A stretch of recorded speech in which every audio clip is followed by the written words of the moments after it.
Hey, hello everybody, welcome back to Gran Turismo 4 and the Nurburgring 4-hour endurance race. We're on part 2, almost a half an hour in. Let's go.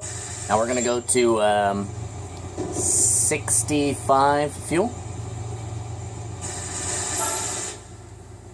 Should be good.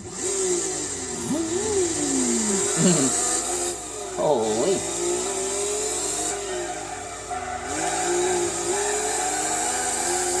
Alright.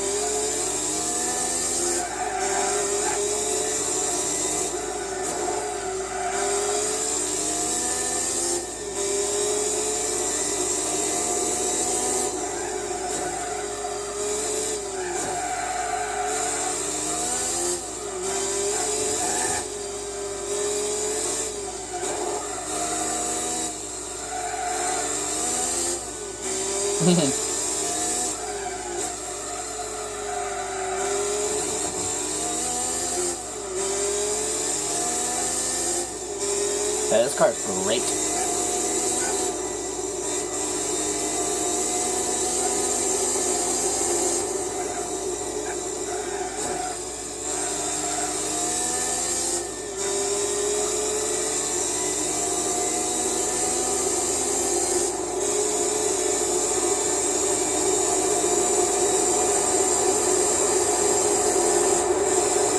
Oh no.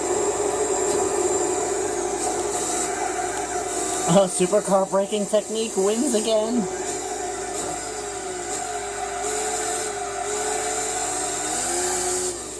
Well, it might be made by Volkswagen, but this is a true supercar.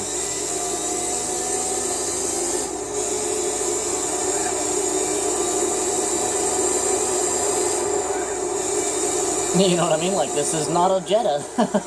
Might be made by Volkswagen, but it's no Golf. It's a legitimate supercar.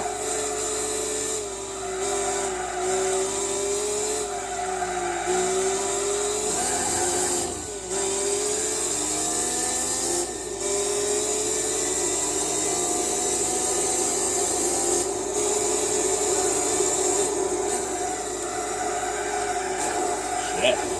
Cold tires.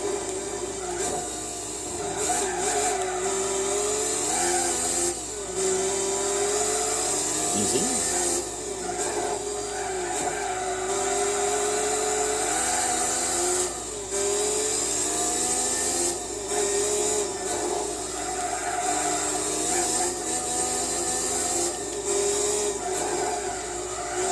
Well. Ooh, it's a little bit tricky on cold tires. This car likes it hot, you guys.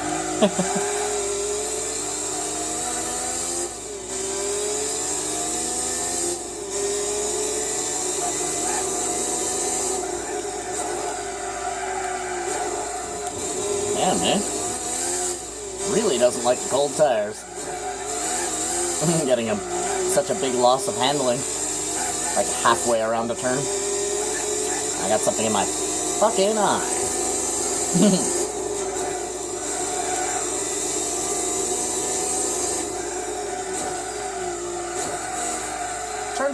Turn.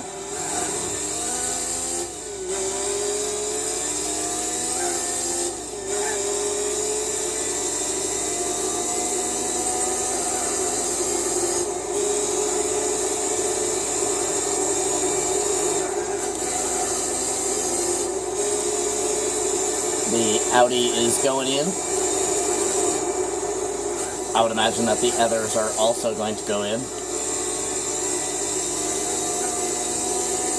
Maybe. Maybe not.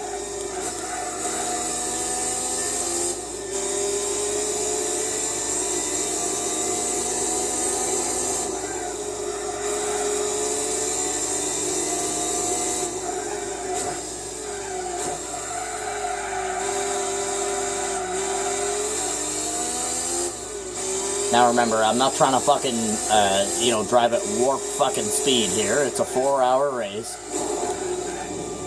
You just want to drive the car. Just complete laps. It is that simple.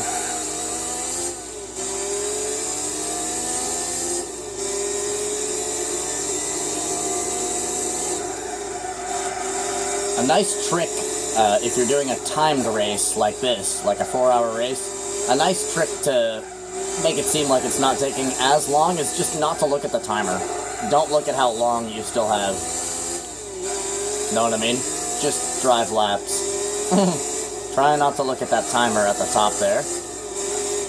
Because then you look at it, see, like, talking about it made me look at it, right? And it made me realize that I still have 3.5 hours to go. Which is kind of brutal, right?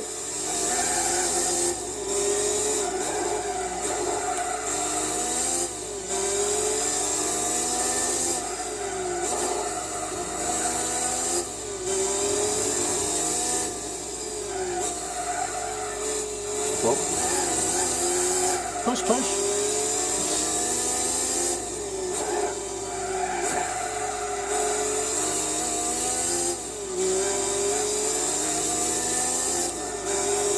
Whoa.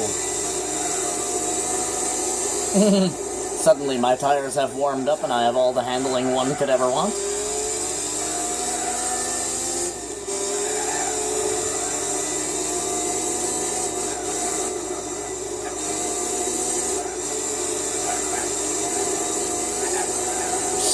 Oh my goodness. That was scary as hell.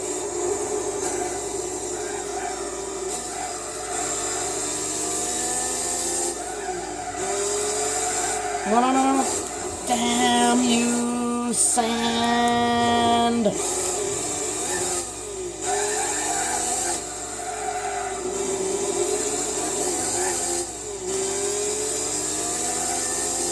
Now this set of tires is going to have trouble making it 4 laps.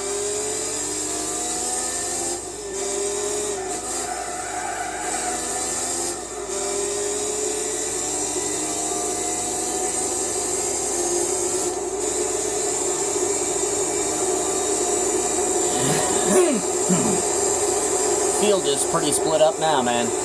Other than 3rd and 4th place seem to be relatively close to each other.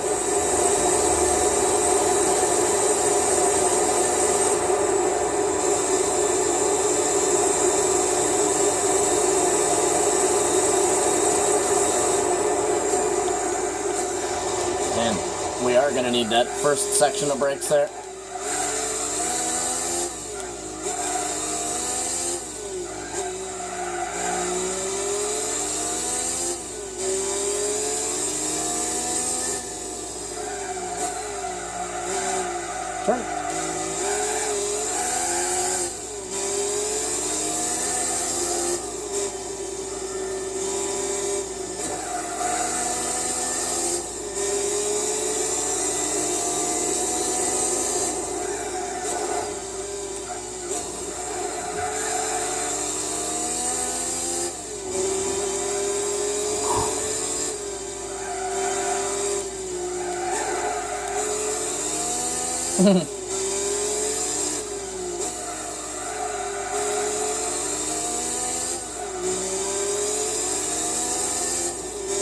Man, I actually wanted to record yesterday, but there was such a storm going on, and I'm actually glad that I decided not to, because this would have been the race that I would have done, and my fucking power went out a couple of times.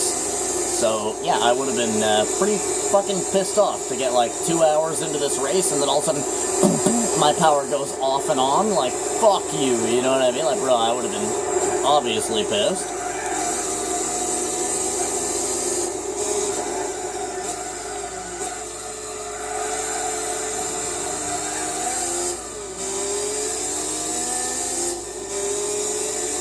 Because my government would rather spend its money on Ukraine than, well, its own self. I think my country spends more on Ukraine than it actually does on Canada, to be honest with you. And I'm not even saying that as an exaggeratory measure. I think I'm actually right. Pretty sure our GDP puts more into Ukraine than we do into ourselves, which is fucking stupid, considering that the only thing left in Ukraine is like a squirrel and some grass. You know what I mean? Like, just let Russia have it, for fuck's sake. In my opinion, that war was over fucking 2 years ago.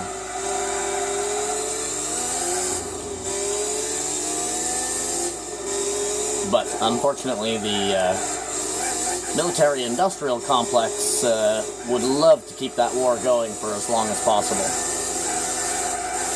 So if you're wondering how it works, I'll briefly explain it here to you, just so if you don't understand the military-industrial complex. So we have this war, Russia versus Ukraine.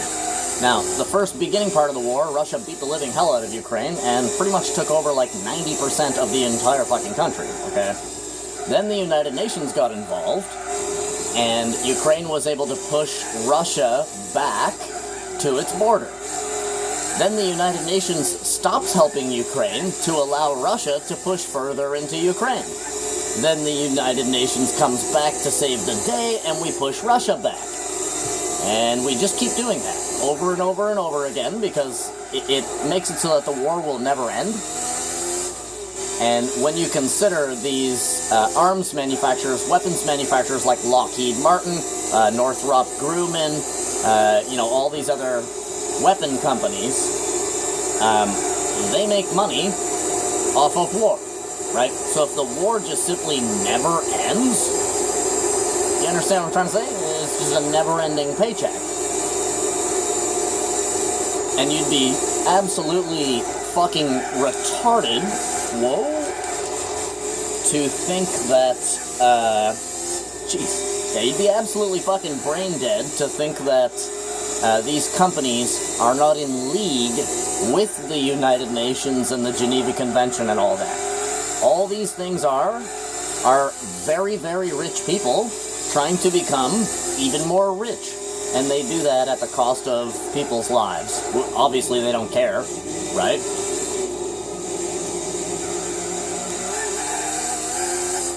BMW Mustang going in.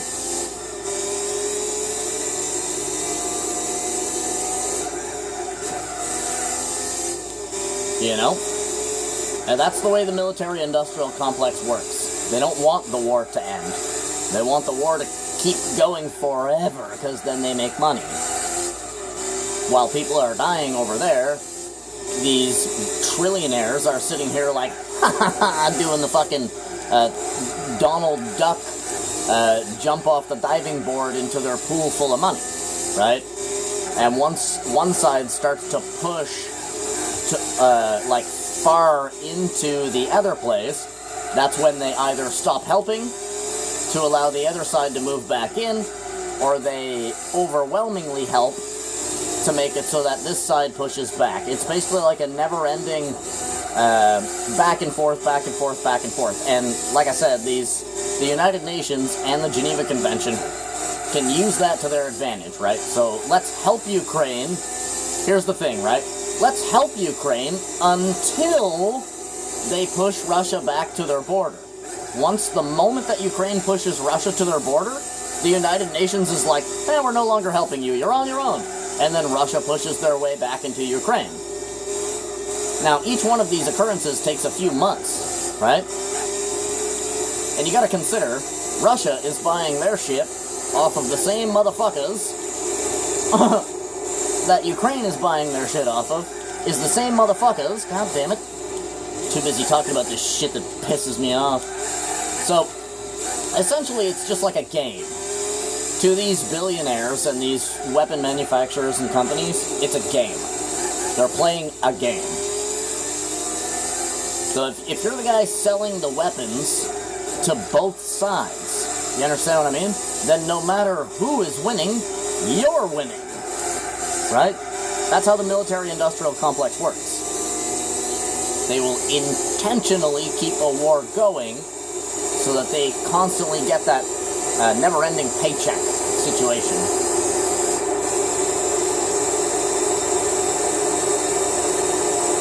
Kind of fucked up, right? Sick fucking world we live in, man. You know? It's an evil world we live in. That fucking meme. Who is this? It's the Fiat Coupe.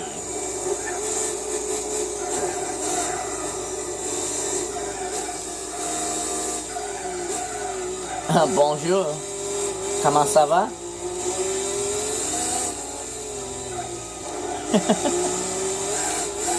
Get the fuck out of my way, you idiot!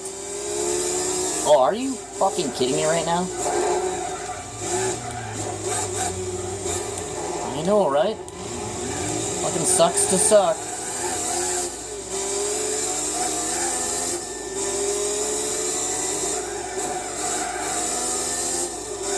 Whoa.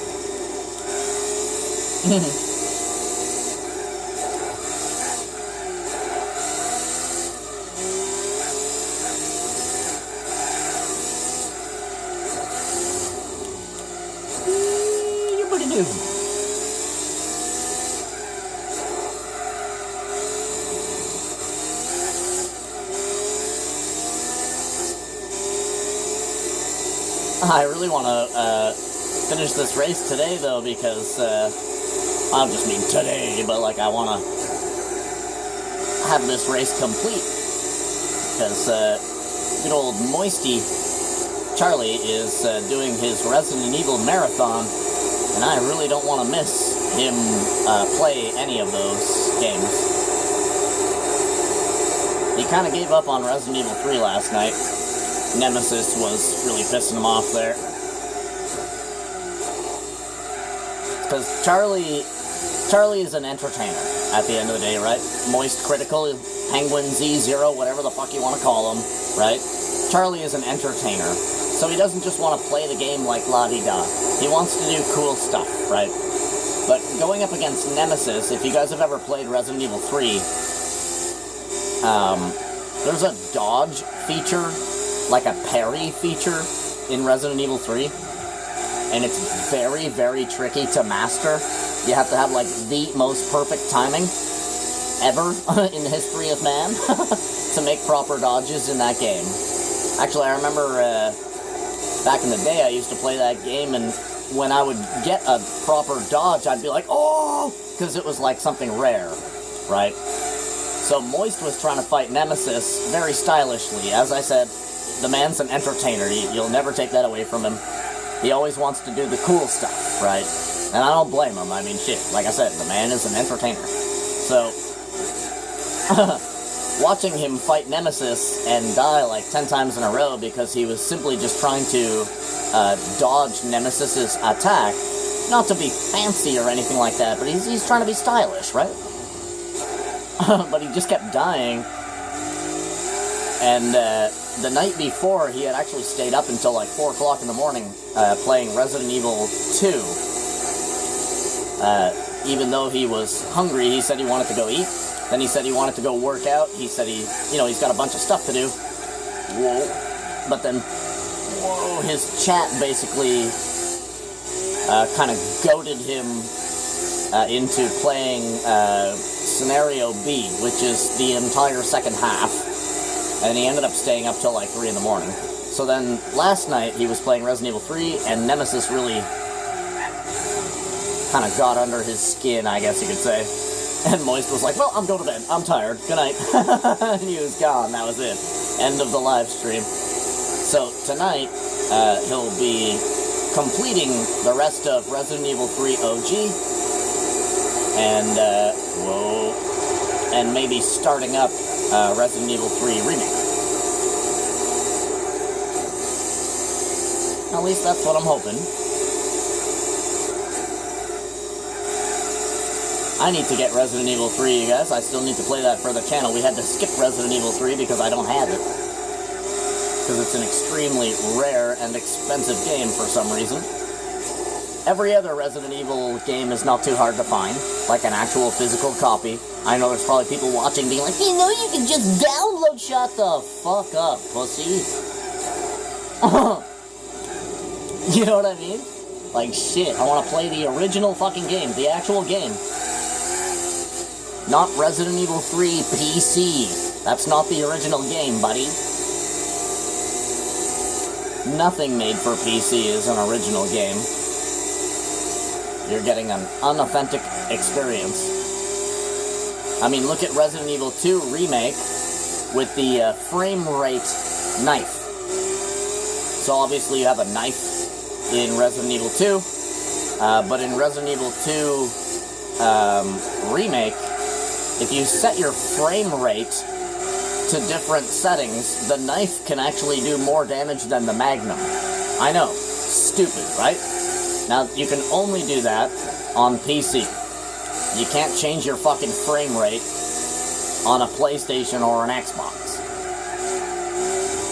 Right? So, and not to mention saving as well. So on PC, you don't even need to save your game. You just go click-clack on your keyboard, and it basically rewinds the game by like 10 seconds.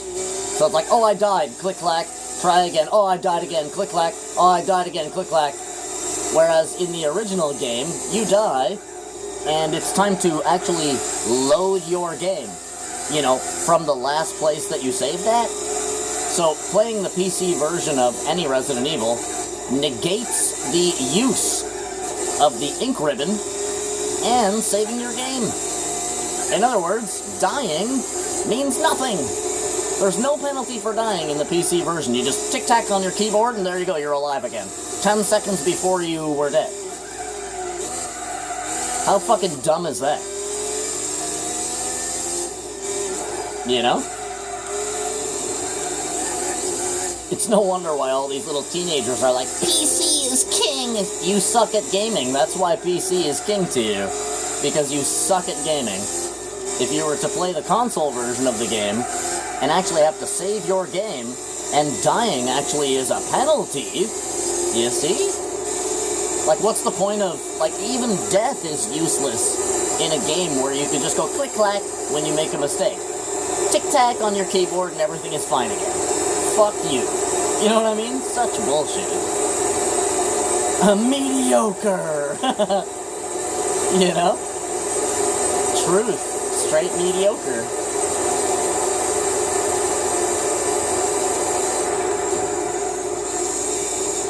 Whoa.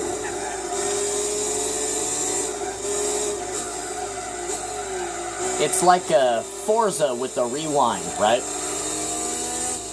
Oh, made a mistake, just quickly hit that button, rewind 5 seconds, and everything is fine again. I never crashed. What do you mean? You know? So silly. And now you've got these gaming studios out here literally killing games. Killing them. I don't know if you guys have heard the news about the game, The Crew.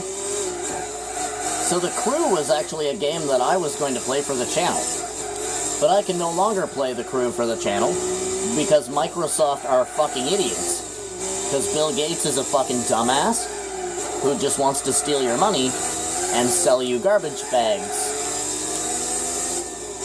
filled with hot, steamy, stinky garbage. There's a petition that you can actually go and sign right now online.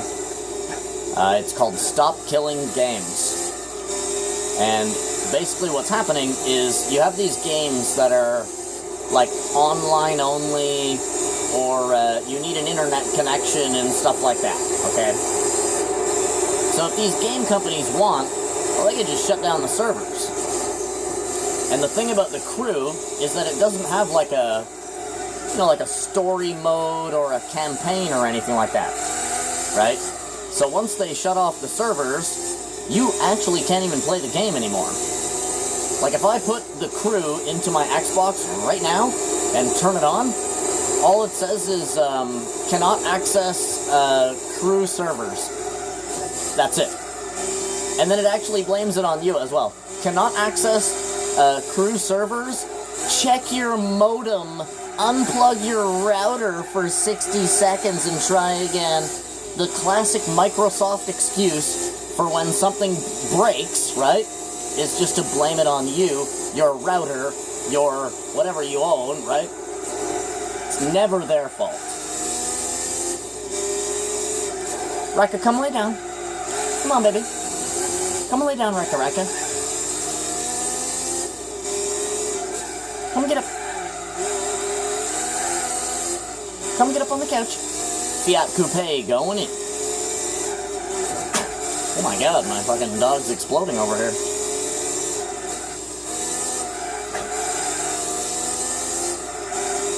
release.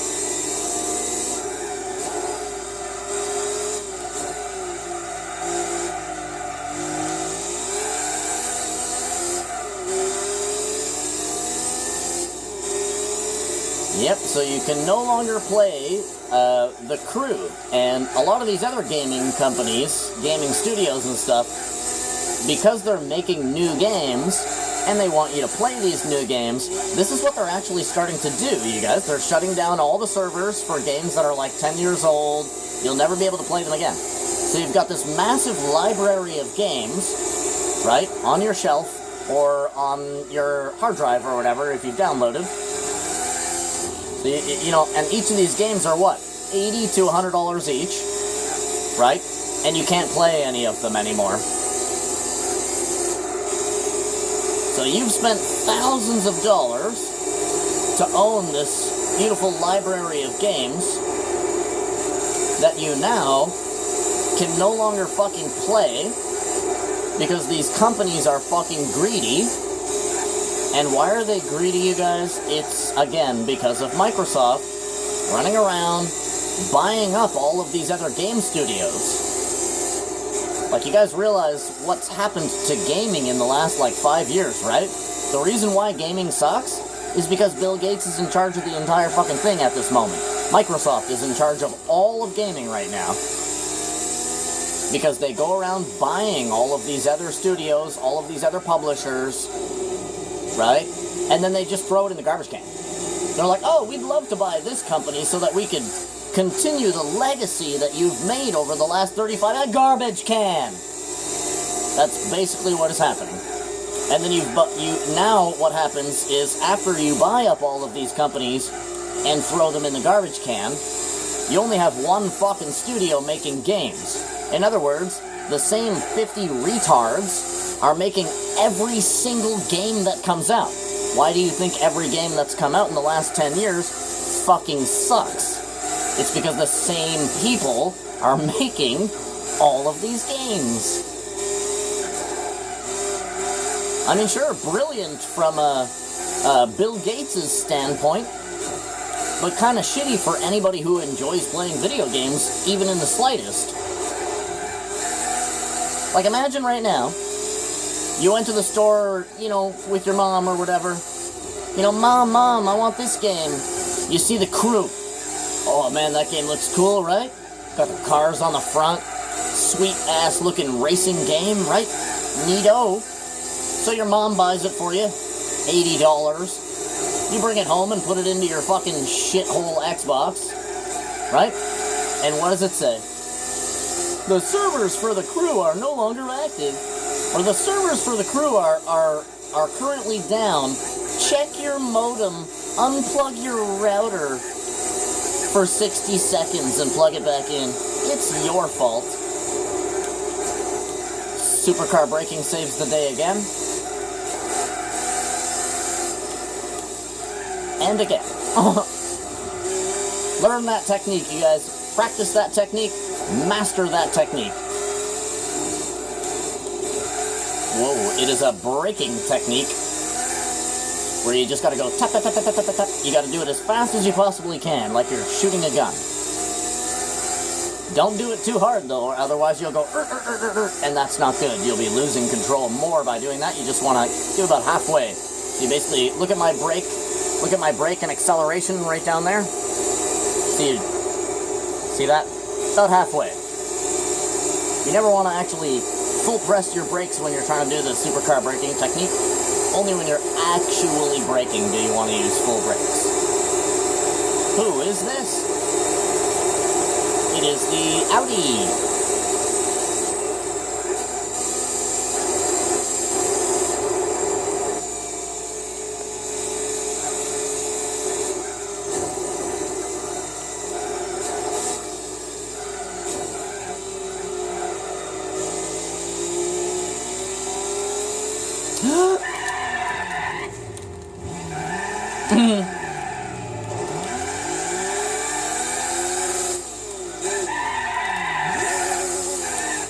Come on.